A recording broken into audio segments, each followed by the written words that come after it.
কি বলবো আসলে, কি বলবো বলার ভাষা পাচ্ছি না।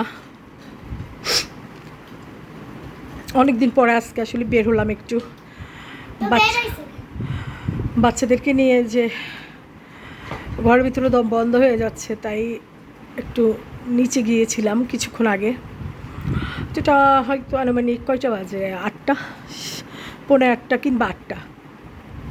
তো যাই হোক, এই যে বাসার সামনেই ছিলাম, 2-1টা গলি মুখেই গিয়েছিলাম। তারপরে আসলে কি বলবো, যুদ্ধ দেখি নাই, আমরা যুদ্ধটা দেখতেছি। আমি কথা বলতে পারতেছি না, এত আতঙ্ক ছিলাম, এত ভয়ে ছিলাম। মানে চোখের সামনে কি হচ্ছে, কি হয়ে গেছে। আমি বাচ্চাদেরকে নিয়ে সেফটির জন্য একটা গেট খুলতে বলছিলাম, ওরা গেটটাও খুলতেছে না। তো কিছুক্ষণ পরে ওয়াচম্যান আসে, গেটটা খুলে দিল। এরপর বলছি, ভাই প্লিজ, আমার বাসাটা এই সামনের গলিতে, আপনারা প্লিজ গেটটা একটু খোলেন, আমি ওইদিকে যেতে পারতেছি না। তো উনি গেটটা খুলে দিল, খুলে দিয়ে গ্যারেজের লাইটটা অফ করে দিল। তো এই তো, তারপর অনেকক্ষণ বসেছিলাম ওখানে অন্ধকারের মধ্যে। তো সুবা সবচেয়ে আতঙ্কিত হয়ে গেছি বেশি। ওরা মানে ওর বাবাও ছিল, আমরা সবাই ছিলাম, একটু হাঁটতে বের হয়েছি। তো পরিবেশটা সুন্দর, মানে স্বাভাবিক দেখে ওর আব্বু বলছে যে চলো আমরা একটু মানে বাসার সামনে থেকে একটু মানে হাঁটাহাঁটি করে আসো, ভাল লাগবে, সারাক্ষণ এভাবে বাসার ভিতরে আছো। তো সেজন্যই আসলে নামা। তো নেমে যে এই বিপদে পড়ে যাব বা এই পরিস্থিতি যে হয়ে যাবে, এটা চিন্তা করি নাই। মানে কি বলবো, আমি বলা ভাষা পাচ্ছি না, আমার চোখ দিয়ে অশ্রু বেরোচ্ছে। আর তখন না আমার মানে মুখ চোখ সব বাঁকা হয়ে যাচ্ছিল। আমি পরিস্থিতিতে, আমার এই একটু বয়সে আমি এই এই এই মানে এইসব পরিস্থিতি কখনো পড়ি নাই। তো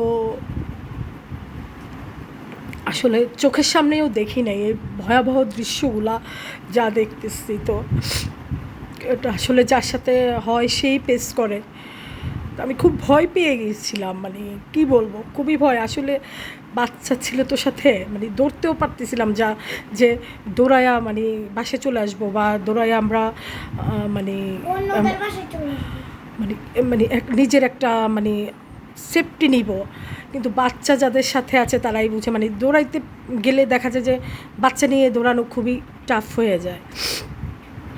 তো আমার খুবই কষ্ট লাগছে। আমি বাসায় সেই ব্লগটা করছিলাম যে আসলে মানে একটু রাস্তায় বের হয়ে একটু মানে নিঃশ্বাস নিব, সেটাও পারতেছি না। তো কি বলবো, সেজন্য বাসায় এসে খুব কষ্টে ব্লগটা তৈরি করছি, মানে বুকটা ফেটে গেছে। যে আমার মেয়েটা মানে এখন একটু স্বাভাবিক, আমার মেয়েটা এখন একটু স্বাভাবিক আছে। ও তারপর আসার সময় জুস, কিন্ডার জয়, চিপস এগুলো কিনে তারপরে ওদেরকে দিয়ে আসছি, কিনে নিয়ে বাসায় আসলাম।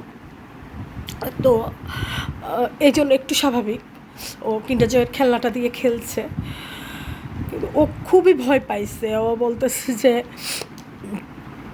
কেন আসছো, কেন বের হয়েছো, আমাদেরকে যদি মেরে ফেলতো। ওর ওর একটু বাচ্চার ভিতরে এই ভয়টা যে ঢুকে গেছে, মানে কি বলবো।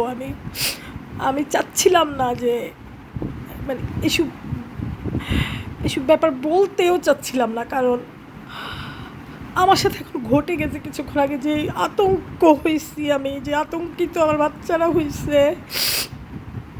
সেজন্য ছোট্ট একটা ব্লগ করলাম। কী বলবো, সুবহান আল্লাহ তাআলার কাছে প্রার্থনা করতেছি, সুবহান আল্লাহ তাআলা যেন সব কিছু ঠিক করে যায়। সুবা খুব আতঙ্কিত হয়ে গেছে। সুবা